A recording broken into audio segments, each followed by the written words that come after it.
Welcome to Bird Camp Radio, where the coveys rise from the high pines, marsh valleys, sagebrush seas, and the shelf rock ledges. Here at camp, the fire's always glowing, the dogs are never far, and the stories of birds, wild places, and the upland life are just beginning. This is Bird Camp Radio. Before we get into today's episode, I want to thank a company Rachel and I personally trust, Pet Commute. We have worked with them several times ourselves, and I can tell you firsthand, they are reliable, safe, punctual, and they give frequent transport updates. That peace of mind matters, especially when it's your dog. If you're a breeder, buyer, trainer, running field dog trials, traveling to a hunt, or honestly just need to get a pet somewhere safely, Pet Commute is a perfect fit for bird dog folks. They offer free transportation quotes, and make sure to mention Bird Camp Radio to get 10% off your pet's travel. Check the link in the show notes, our social media bios, or the comments. I highly recommend them.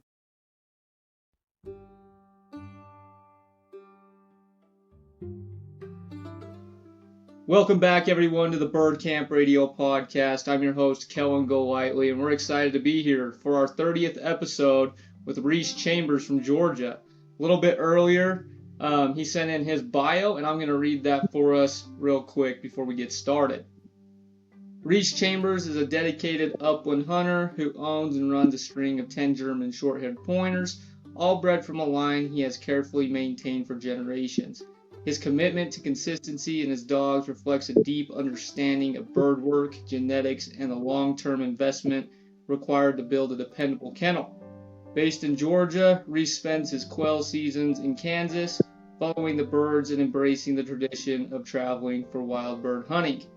He draws inspiration from classic upland riders such as Burton Spiller, Havilah Babcock, Corey Ford, Nash Buckingham, and Robert Ruark, carrying forward their appreciation for the culture, storytelling, and rhythm of the uplands.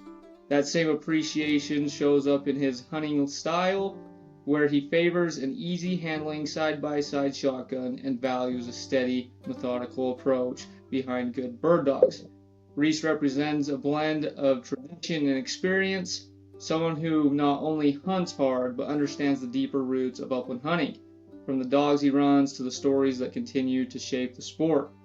Thank you for coming on, Reece. We're excited to have you on. So how are you? Well, I'm doing just fine, and I don't know who that fellow is that you were talking about, but he sounds pretty cool. But it certainly didn't sound like me. I'm just teasing. I appreciate it. Hey, of course, we try to do our best, and hey, we're just excited to have you on. I mean, that's quite the resume of that, and I really enjoyed that you have quite the experience. You find inspiration in a lot of these writers. I'm actually trying to get into that kind of realm of things, so it's been fun to be able to dabble in that a little bit. So we'll have a lot to talk about today in every aspect of upland games. So um, but before we get started in the actual podcast, as you all know, we like to play a quick game of rapid fire around the campfire with each one of our guests. For the ones that are new to this, how this works is we take 10 questions that are upland game related, and it is timed. It is we do have a leaderboard, and at the end of the game, at the end of the podcast, we'll release that time. So if you're ready, we'll get the timer out and burn some questions. I'm prepared, I think. Okay, perfect. All right, here we go. Favorite bird to hunt? Quail, Favorite shotgun gauge? 16. Morning or evening hunts? Evening, Favorite dog breed? German Shorthaired. Game bag or vest? Vest, Favorite state to hunt? Kansas. Solo or with friends? Solo, Public or private land? public. Dog's name? Toke. Limit or memories? Memories. All right, there we go. That's all. That's all 10. I think you did a great job, and we'll release the time at the end of the podcast for everybody to know, but that's looking good.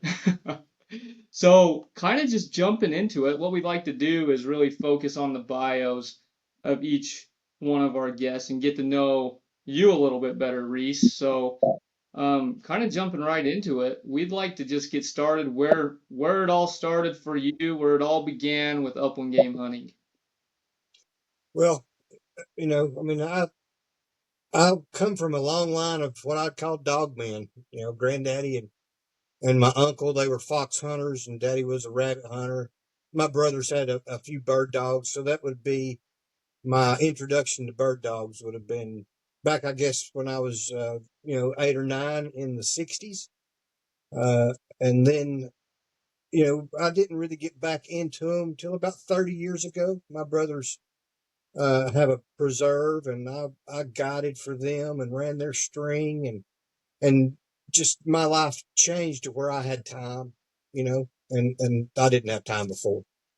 So that started this latest 30 years, I guess, of getting a dog, and a dog turned into what is now 10 that are brothers and sisters. And I've got one old guy that's a granddaddy and an uncle to one dog. So it's just it's a traditional thing that I have picked up. I certainly haven't done it all my life, but um, yeah, I think it's worth doing. Um, so I completely agree with that. Um, I think that's amazing that you've been able to be in it for that long now. You got quite the experience. What led you to the German Shorthaired Pointer? I'm just curious. Now 10 dogs too. That's quite the line. yeah, so I mean, my brothers, they had a small kennel to run a small preserve, and we had bought two little short hairs to kind of help run the preserve. And so I was familiar with the breed that way, but I was really leaning, towards a spaniel, a cocker, or a boykin, a little fetching dog, or a little flushing dog. And then back then it was Craigslist. This tells you how long ago this was. So back then on Craigslist, I saw a listing that said gun dog, and uh, and that's all it said. And it was a few hours away from me in the mountains of Georgia, and that's how this all started again. Was a little dog that they called Sunday, and I called her Dixie. Wow. Yeah, that's neat being able to have that experience. And I'm just curious. So with 10 dogs, how does the rotation work while hunting? I'm just curious of what you have going on there. So, let me just age them out. What I've got on the ground now. So, 10 it is a big number, but three of those sisters that I've all forever called the Pointer sisters, they'll turn 14 their next. The only dog that is left out of those three sisters that can hunt is a little dog named Toke. But the other two girls are still here. So I've got three that'll be 14. And then my next two are brother and sister that are 6. Um, all of those 5 dogs, they share the same father. Um, and I own the mother of one of the litters. Um, and then I've got 2 dogs that just turned 2 that are also brother and sister. Uh, and then 3 dogs that just turned a year old in Kansas. What was it? I guess it would be, oh gosh, no, I'm sorry. They're not a year. They just turned a year old a few days ago. I can't keep up with them. So I've got 3 that are a year old, 2 that are 2.5, 2 that are 6, and 3 that are 14. So there's always a new dog or an old dog or a young dog. It's good to have seasoned dogs, and that tells you what you're going to do that day. You asking that speed round thing, bag or memories. I I shot a lot of quail this year, but I didn't really set out to shoot a bunch of quail because I don't shoot a bunch. I really don't. But there was a lot of quail this year, and so I shot a few. Um, but you got an old dog, you need to put a bird in that dog's mouth. That seasoned dog, it's okay to let a few fly. That young dog, it needs a bird. Um, so that dictates your day. They rotate out usually in deuces. Um, I'll carry two out and uh, a backup, and then there's always an old dog or two that'll never hit the ground other than pee that go along for the ride because they want to. They don't want to be left behind, and and I certainly can't leave them behind. So that's That kind of makes sense. Wow. how.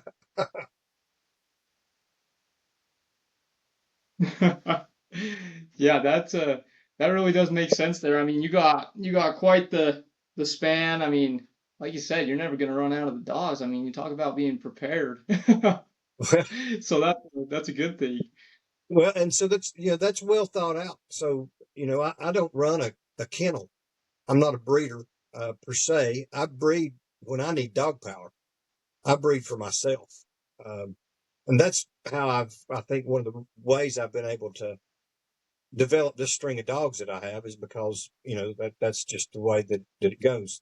I had one really nice, well-bred dog that drove right back to those two little dogs that ran the preserve, and he was bred really well. We didn't buy him or we didn't buy his mother and daddy because they were bred well. We bought them because they were bird hunters. And then we started having a puppy or two, and we started dragging papers out and saw what we had, and it was fun to talk about. But we're bird hunters, and so these were bird dogs, and that was what was important. Um, I've just been blessed with a whole bunch of really, really good bird dogs. People talk about a dog of a lifetime, and I'm not kidding when I say I've had a dozen of other people's dogs of lifetimes because they didn't leave the house. They were born here and died here, and so I've had a lot of just really fantastic dogs. Yeah, that's a good thing to be able to have, and being able to do it in, I mean, your own state, and then being able to do it in another state as well. And that's something that I kind of wanted to talk about, is just kind of the difference between Georgia hunting and then Kansas. Like, what's kind of the terrain difference, your species? What are you looking at? Well, so it's all quail hunting, but they are where you find them, and down south they are in the briars and the brambles and the greenbrier and the thickets. They're trying to survive. Uh, um, there's not a lot of huge agriculture in the state, and wild bird cover is very limited in Georgia. Um, there are big pieces of land where there are certainly quail, and they've done better over the past couple of years. But other states have too. Like I said, Kansas, we had a banner year for little quail last year, and that was a good thing. But you don't know what you're going to have this year. Like I said, it's dry right now, and Mother Nature may be just cruel to them, and that's going to dictate what happens this year, no matter how good of a year we had last year and how many birds were left. Um, so that's the big difference is you've got a pretty big variety of game birds out in Kansas that you don't have in the state of Georgia, and even the uh, access to public land, which we have here in Georgia, but it's limited compared to the acreage out there in Kansas. So what is holding quail gets hammered like Disney World, but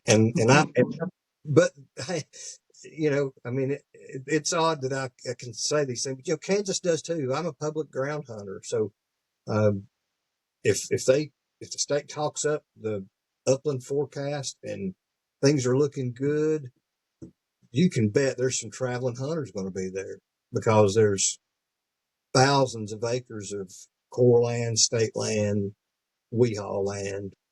Um, and if it's a good year, there's probably going to be a bird on it. And when I say bird, I'm always talking about quail. The pheasant population for me has been pretty dismal for a decade out in Kansas. I know people are finding some, and it's not just my experience, but my experience in the central part of the state on public ground has been really sketchy. Hmm. Huh, that's interesting. I know that we've definitely I know well in my lifetime for sure the decline in pheasants here in Utah have been definitely. I mean, it's to the point where the majority of the population that we have here in Utah, I would say, is farm raised, pen reared birds they're releasing through the state. So finding a wild bird, it's usually birds that made it through the last year or something like that. So it's kind of how it is these days. At least where we're at. Um, we're up in the northern region of things, and so we still get a lot of rural hunting. I mean, definitely here in Utah, public land access is the go-to. We do have a walk-in access program too on private land, which definitely provides some extra. But like you said, public ground, it gets hammered when the word gets out. Like you said, it's a war zone sometimes out there. I mean, it can be on a holiday or when bird hunters are around. The state provides you with a parking place, kiosk. So That's right. there'll be two big trucks and dog boxes or trailers there that morning because they can shoot 30 minutes before sunrise. And there'll be somebody different there at 1:30 after they eat their burrito in town. And then about the golden Oh hour, yeah. probably going to be two more people. So those poor little quail, they got hunted 3 different times in one day. You know, Oh, that is crazy. that's See, true. I've never had the opportunity to hunt there, so But still, somehow they survive. I mean, you gotta find them and you gotta kill them. And people ask about what's it take? Well, how many dogs you bringing? Just you and a little dog, and you want to stay a week. And your dog on the third day, it's not going to want to get out of the box. That's got eviscerated by a piece of barbed wire. You know, it's tough out there in wild bird land. that's true. I mean, you're not wrong at all. I get that. So how many days a year do you typically hunt Kansas? So I leave. I have a summer job. I am you know kind of semi-retired, but I work 6 months out of the year in the summertime. I clean swimming pools for a company. So I'll do that up through September, and then come September, I get on what I call the right side of the bird, you know, and at that point, I start making my way out towards Kansas. So if I've got an opportunity maybe to shoot a prairie chicken on a piece of private ground, which I very seldom do, I might go out early. But I found out real quick a long time ago that when prairie chicken season opens, that don't mean that the public ground is available. It might not open till November. So shooting a mid-September prairie chicken on ground that don't open until November will get you in trouble. So, so, uh, but so anyway, you can count on me being there by the end of October, the first part of November, and then I'll be back in Georgia that first week of February. Um, so just basically the upland, the quail, pheasant, prairie chicken season. That's I'm just a bird hunter. I don't turkey hunt or deer hunt or anything. I see a ton out there, but I don't shoot them. So, Right. but I think Wow. Man, that's the life. probably close to 100 days a year. I'm gonna hunt a bird with the dog. Um, and look, a lot of that depends on the weather in Kansas. I mean, I stay inside the old 120-year-old house when the weather's bad. When the blizzard or whatever. And I don't like to hunt quail in those conditions anyway. I leave them alone. But I'll certainly get in that old rusty popcorn can and drag out a black and red Peters #4 and stick it in that fox and go pheasant hunting on a snow day. I'll certainly do that. That's a lot of fun. But I try to leave those quail alone when the weather's bad. That makes sense. Wow. Yeah, that's quite the life to be able to live, be able to pack up shop and head on out and do some hunting for a few days, few months, and then come on back home, do a little work, and then by the time 6 months passes, you're ready to go play again. You're absolutely right. But everybody says that, Mr. Golightly. But let me tell you that, I leave my wife for that long. She stays here. She's Uh-huh. a preacher. And Mama's still alive. She's 92. So, if I could take them all with me, I would, but I can't. So, but it's not all peaches and cream. That's true. That is true, It is. especially with family. That's a long time to be out, out there bird hunting, but it's fun. And so you talked about preparing. I always said that I was shooting for 70. Let's see what 70 brings. I mean, I need a knee replacement at the moment, but that's no big deal these days. But let's see what 70 brings. Am I still able? Do I still have my legs? And I wanted to have bird dogs at that time, and that's why these three that just turned a year old. That's how they got here. It was Hmm. also the first time that I could have. It's not my line, I mean, by any means, but that I could have both sides of the pedigree. I could have something to do with. Most Hmm. everybody, that's my line. Well, you know what I mean. So most of the time, Yeah. it's a stud dog. I had a fantastic dog and a dog named Traveler that was bred right on both sides, and people just loved him, and that's where I would get a puppy from every now and then. But this time, Traveler's on both sides, so he's the mother's father and the father's grandfather. So, Wow. and that's a big deal. When it's a bigger deal when people are talking really serious pedigrees. And I don't even like to do that because it's not my thing. But these dogs were well bred a long time ago. And because the litter didn't come about for a decade with Jack and Liz, they were 10 when they hooked up. In the game of this field trial, there should have been 6 or 7 generations of dogs in a decade. They're having dogs every year, but a decade skipped before any more dogs were bred. So to have a pedigree that's so close, at that particular point in time, it was pretty interesting to people. So anyway, enough about the crazy pet. Yeah. But some No, I love it. can't smell food in the bowl. So Wow. Yeah, I mean that's the cool thing is you're able to have everything in house for yourself, and you know exactly what you're getting. I mean, no, you've been there, done that, and you have it. no, you're exactly right. I mean these little old dogs, they drive back to a dog named Dixieland's Rusty, and you can look Rusty up in the field trial books and all that crazy stuff, and it'll tell you about him. And people either like him or they don't, but let his little old record speak for itself. And so Right. because of that, you know what you're going to get. And when you breed really close, I'm a firm believer in line breeding. Then you pretty much expect what it is that's going to be on the ground.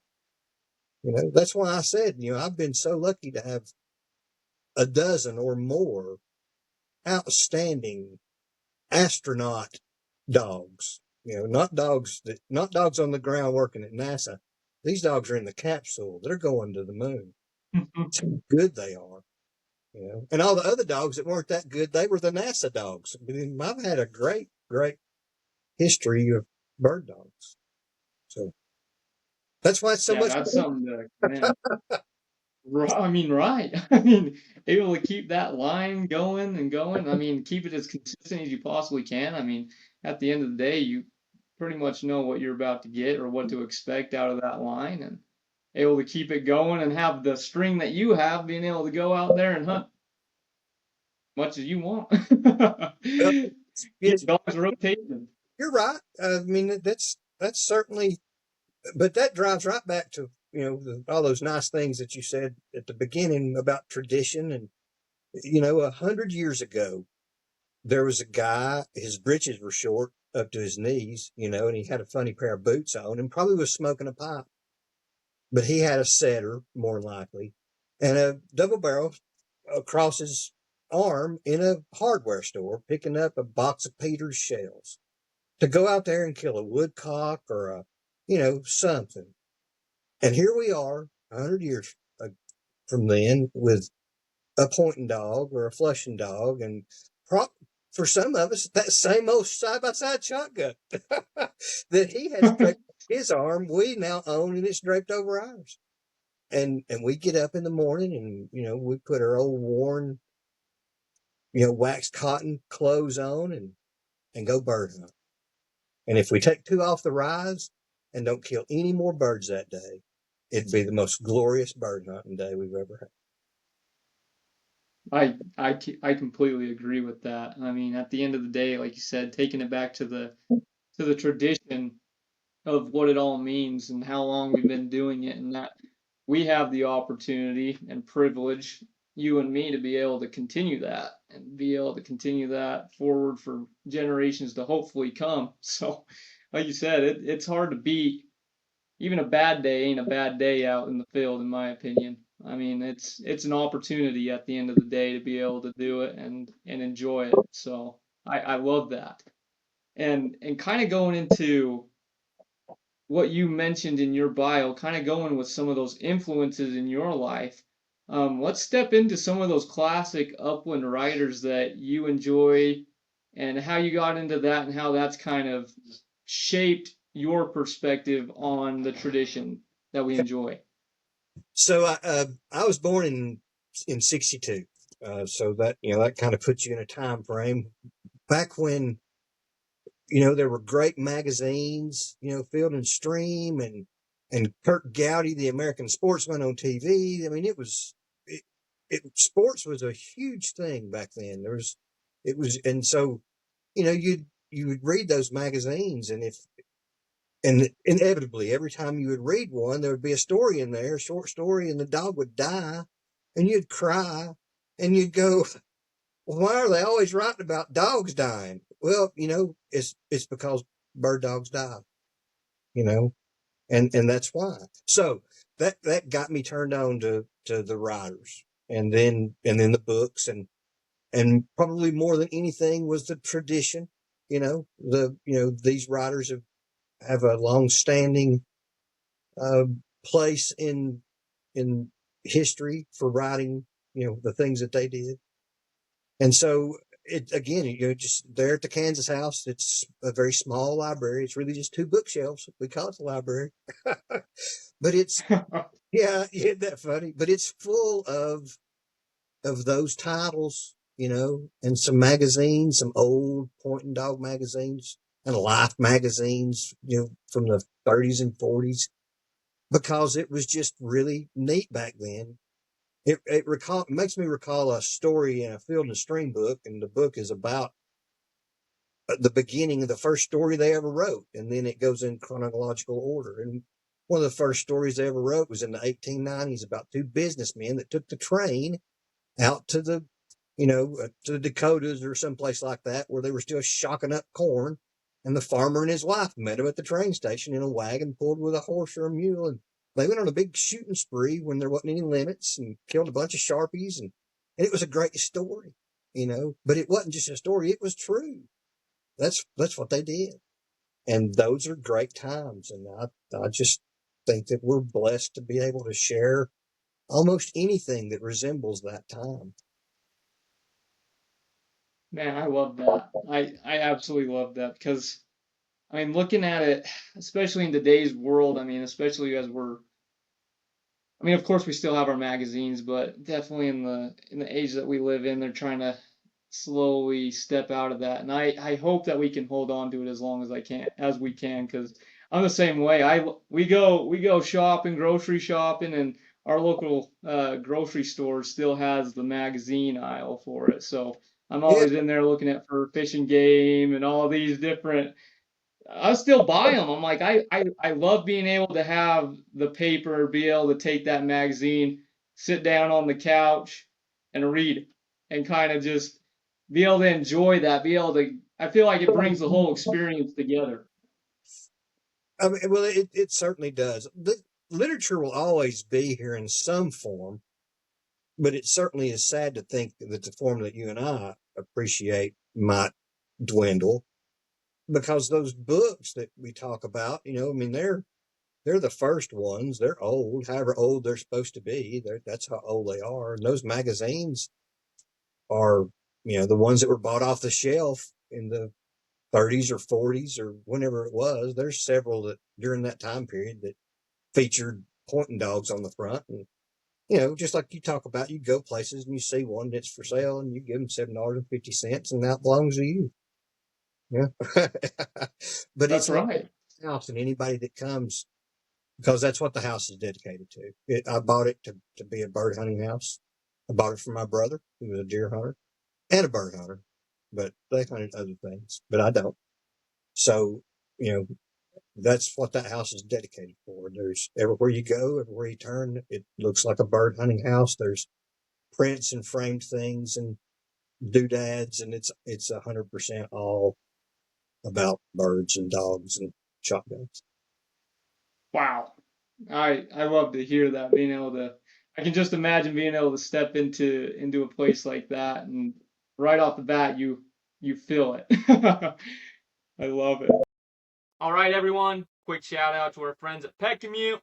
If you ever tried coordinating dog transport yourself, you know it's not simple. Whether it's a new pup coming home, a finished dog heading to a buyer, a field trial trip, or even, let's be honest, your wife needing her little mutt transported safely, Pet Commute handles it professionally. Rachel and I have personally transported with them, and I can confidently say they are reliable, safe, punctual, and they keep owners updated the entire trip. They offer free quotes, and if you mention Bird Camp Radio, you'll get 10% off your pet's travel. Hit the link in the show notes, comments, or our socials. It, See, and it that's the thing. Growing up, I did a lot of like um I'd gather baseball cards from everywhere that I possibly could, and as I got older, now it's kind of become the magazine. Now I'm stocking up on these magazines, and it's kind of taken over that realm of things. But it's fun to be able to have that nostalgic feel, and like you said, I feel that will definitely for generations to come, we'll always have literature to some extent. We have to, of course, but it does mean a lot being able to have it on that piece of paper in the magazine, being able to see it in that different aspect of things. And like you said, just for a few cents, it's yours in your hands, and you can read it whenever you want. that's right. It can, or it can lay, on the credenza in the bedroom and get dusty for the rest of its life. But there it is. So I think things should be preserved, and not just preserved. Actually, it's probably a bad word. They should be used. They should be fondled. That magazine should be picked up and turned and read. And I mean, if you bend the ear or rip a page, that's okay. That's what it was built for. It was built to be looked at and loved, and and the content's great too. Oh, right. I like to make the comparison to today's world because, I mean, I'd say that there's not as many or limited writers as there used to be who have that skill and that art. Um, and nowadays with social media, you can hop on and hear a story on social media every single day, but it's never the same. I can hop on to one of the Facebook groups and hear a story the same way. It just isn't the same. It just isn't. So being able to have that, and I feel like it really fits the tradition of upland game. I myself as well as a fly fisherman. And I feel like a lot of those magazines started a lot with a lot of those upland game guys, fly fishermen. It really just fits the personality of who we are, I feel like. Nope, you're exactly right, and they go hand in hand. I, I, I mean, I think we all have grown up fishing. I am certainly not a fly fisherman, but a lot of the people that walk this walk are 100% uh, bird hunters and fly fishermen, and their dog's named Tippet. Uh, but and there's I think that's part of it. you need to get out and do things while you still can. They may last for a long, long time, hundreds of years, but we won't. So our opportunity is relatively small, um, even if things are good. So get out and squeeze life. Do things. One day, all you I might love that. a Babcock book, you know, or a Yeah, philosophy. If you didn't make those you memories never. yourself and you like that sort of thing, that you have to find it somewhere. But if you went hunting, you could probably tell somebody about that day that that big covey got up underneath that plum thicket and you're one of your favorite dogs, and how you missed twice. And then you reloaded and they got up kind of halfway again and you missed twice again. But you lived that, and it sounds like it happened just yesterday, but it could have easily happened 20 years ago. Oh yeah, easily. I love that, and kind of going off what you said with squeeze everything out of this life because I mean at the end of the day we're on borrowed time every single day, so It get is. out there and enjoy it. Yeah, yeah, it is. So, but I love bird hunting. I love the bird hunt. I love the bird dog. 10 dogs at night, all 10 are in the house.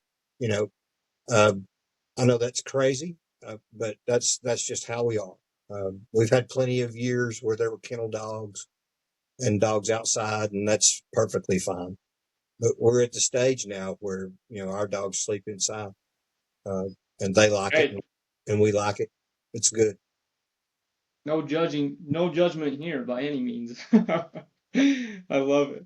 So with that, I mean, right now we're looking at, I get in trouble for saying this, but the off season of bird hunting. I know a lot, I mean, for bird dogs, there's never an off season, but for the birds, sadly, there is times. So, what do you do during these times to keep yourself busy? I mean, you got your part-time job that you do during seasonal job. Yeah. Besides that, what are you up to until the season's back in full swing? Well, it depends on where you are in your dog line. I've got 5 really young dogs, all under 2, and so the 3 brothers and sisters that are just turned 1, that they spent all of the whole season out in Kansas. It was like a freebie. I mean, they turned 1 in April, so they were like 7 months old when we hit Kansas, wide open for 3 months. But it's time to get a little bit serious in the way that I do things. It's time for those dogs to learn what whoa means, and utilize the training that I have gotten from other folks, from actually the Smiths, and utilize the whoa post and teach these dogs what whoa means. And then when the summer dwindles and things start, browning up and you can get birds or pigeons, then we're ahead of the game. When we don't really want to stop them from creeping or busting a bird. We just want to stop them from chasing. And if you have whoa, really whoa, we didn't. This isn't a show about that, but you know what I mean. You've hunted with enough people that their dog is whoa broke, but they'll say whoa 5,000 times. Well, that dog ain't stopping except for when he wants to stop. He may understand what whoa means, but he ain't whoa broke. So Yep. so we're gonna easily, gently, kindly, honestly, break these dogs to whoa to understand what that means, and then when we say the word, because we did it in a really nice way, uh, they're going to stop, and that's really all we want them to do, and they're going to do that. When you say whoa, they're going to stop, and you're not going to have to say whoa again. Uh, so that's what I'll be doing this summer. I've got the whoa posts already drove up in the ground, and I'll run those 3 dogs and the other 2 dogs that just turned 2.5. They could certainly use a refresher course on the whoa post. Uh, they're getting a little bit wild, but that's my fault. Their fault. 100% me. I just let them. I tend to let dogs really enjoy themselves out in the field when we're I can't smell them. I can't tell them where to go unless they're going someplace to get in trouble. I just let them hunt. If they're a 60 or 70-yard dog, that's where they are. If they're 400 or 500 yards dogs, that's where they are. They're bird hunting. When the GPS says, traveler's on point, you just walk that 400 yards to him, shoot the birds, be happy. I love it. Being able to have free reign, doing their job, do some fine tuning, some refreshing, and that's all it takes. Let them have some fun. It is all it takes. We can whittle our bird dogs down as fine to a pencil point if we want to. But that's all up to the handler and the owner. That dog just has to please one person, and that's the person that feeds it. What somebody else thinks about my bird dog or what I might think about theirs, that's inconsequential. That dog is there to please, and it wants to, and all you got to do is set the boundaries of what that means, and it'll stay within those boundaries.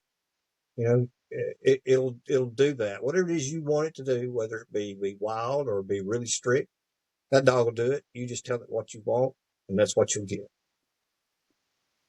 There you go. I love it. I love to be able to hear that. I mean, let the dog be the dog and let it do its job at the end of the day, and everybody comes home happy. But like you said, with a little bit of fine tuning and some refreshment, keeping consistent with that kind of stuff definitely always helps. It does. I mean, you've drove to Kansas I still got to drive there, but you've got a trip. It's a weekend trip or a week trip. You might be your only vacation. It is really nice when you've got some control over your dog out on the prairie. When it's all that training and everything you've read about, and all those books, your dog's on point and you've got to cover 165 yards. It's really nice to when you get him close enough to where he's in earshot to be able to go, whoa, and know that he knows exactly what you mean. And regardless of how he felt right up to that point, after that, he's solid as a rock. He knows you're coming. It's good to have that and not get so close and then it all go in a handbasket and there goes your birds. And we've all been there. And we laugh and we move on to the next bird, hopefully. But it's really nice when it all comes together and you work together. Anyway, it's pretty nice when you can handle each other, and that's what we do. Sometimes I might run Hey, through dogs. hey, that's good. I love it. At the end of the day, not having to white knuckle the not white knuckle the shotgun. So that's good. Hey, but this has been a lot of fun being able to have you join us on the podcast and share a little bit more about you, your dogs, and how you're hunting out there. But before we close, I always ask one question, one follow-up question, and it's one that I've asked it every single episode, and that is, what kind of advice would you give to new upland game hunters or upland game hunters who have been in the tradition for who knows how long? You can answer it for one or the other or even both. So, because of technology, our game has changed tremendously. And I understand, I guess, both sides. When people ask broad questions, and I know we're in that age that you need to ask, but I will always be of the guy that you need to put your dog in the vehicle and you need to drive to where the birds are and you need to get out and you need to look around and you need to see if you have success. And you need to take in whatever that is that you were at when you had success and then try to replicate that. And then when you get out and you don't have success, look around you and see what is around you there. Maybe we shouldn't replicate that. And I think that's just more fulfilling to me than, hey, brother, can you drop me a pin? And that's, I guess that's how I feel about that.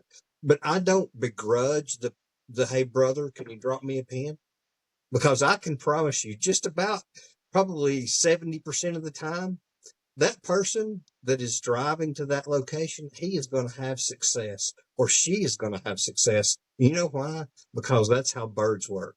They're going to be there because they were there when that guy dropped the pin, and they were there the week before and the year before, because it's a good place for birds to be. I don't begrudge that. I just find that it's more satisfying to me to find that place. And we're not even finding coverts, I believe is how our old books would call them. We're not finding places that haven't been found before, hardly anymore. We're not going back in the library and digging up old maps to find old homesteads like they write about. We're not doing that. But that's what they did. And when they found birds, they kept their mouth shut.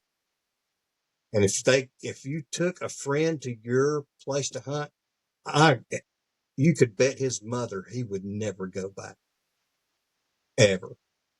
And we've lost that.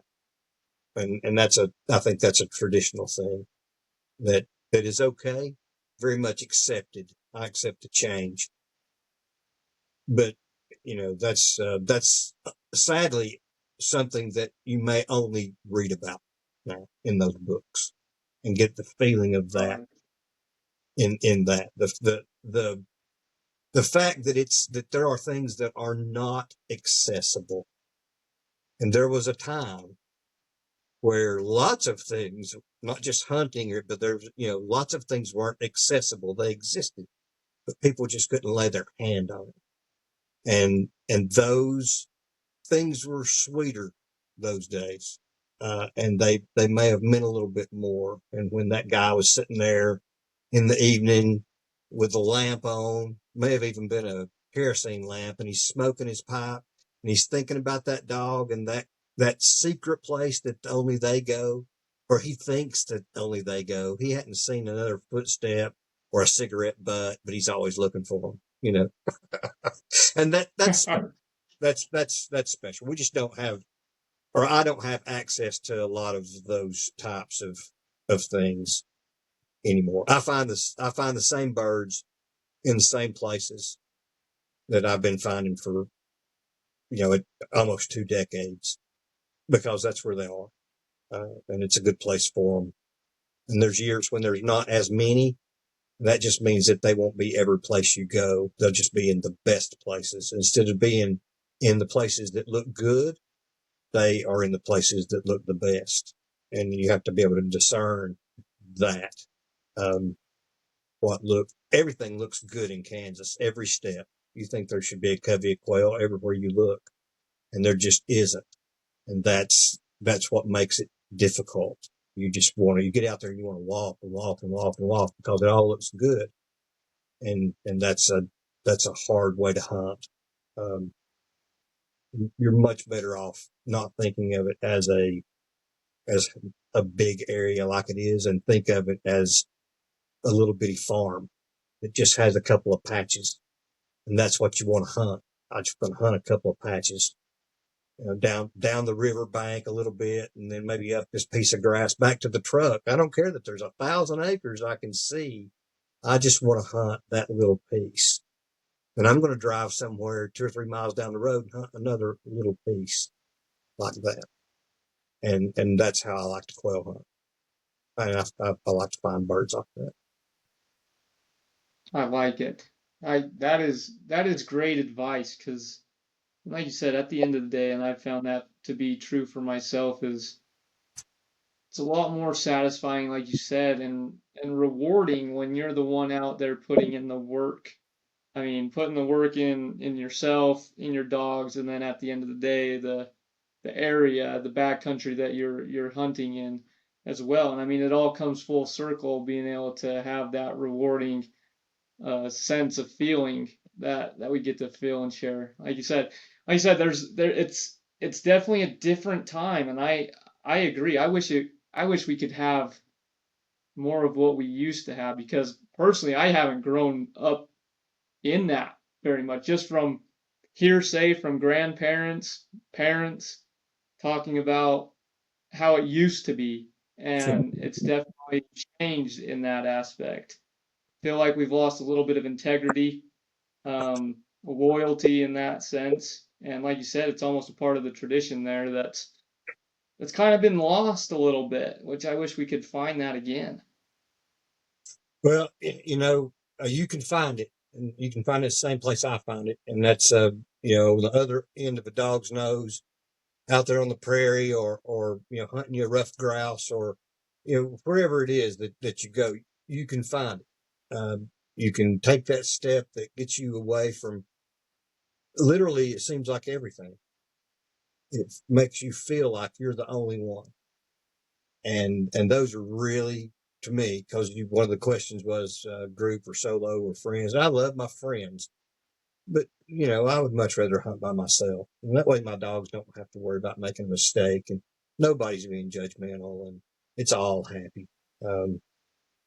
But anyway, well, look, I appreciate you having me on, and I hope that things go well.